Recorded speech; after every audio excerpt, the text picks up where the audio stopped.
999. 1,000. Oh, yeah.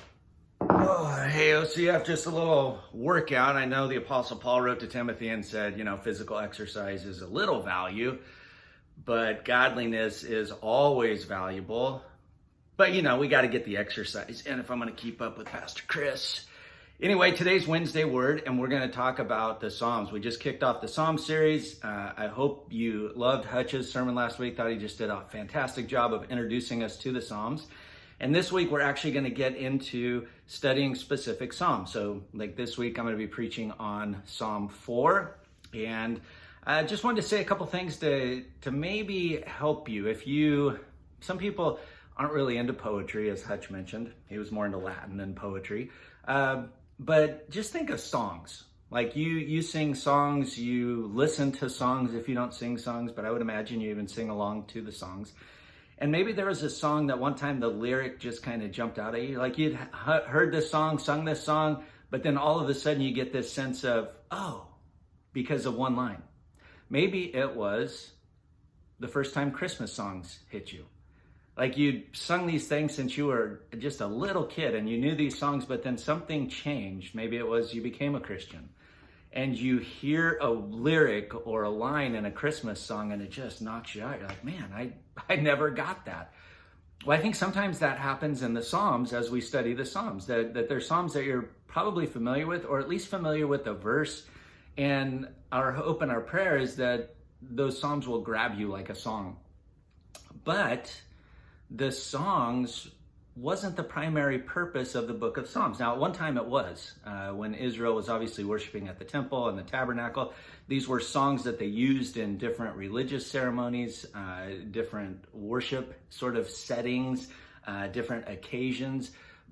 But something happened when Israel gets taken out of Jerusalem by the Babylonians. And it continues on for a long time. And that is that their religious system was kind of destroyed. It wasn't the way that it once was.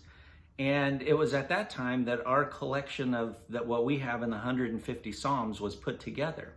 And the way it was put together was intentional. And what I mean by that is Psalm 1 becomes an introduction to the Psalter. So Psalm 1 says, how blessed is the one who does not walk in the counsel of the wicked, nor stand in the path of sinners, nor sit in the seat of scoffers, but his delight is in the law of the Lord, and on his law he meditates day and night. The law of the Lord is the Torah of Yahweh. And what Torah was instruction.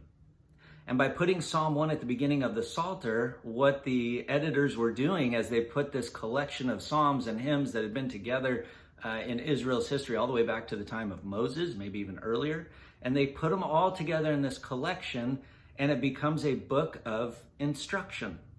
And so as we look at the Psalms, I'm hoping this is sort of a new way to look at it for you. That obviously, there's still songs that we can sing, and there's still prayers that we can pray, but there's an element of Torah, an element of instruction in the Psalms.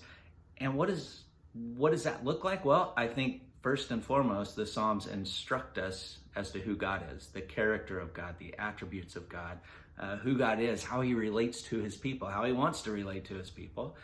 But I also think there's an element of instruction that's just for us how to live in the complexities of life.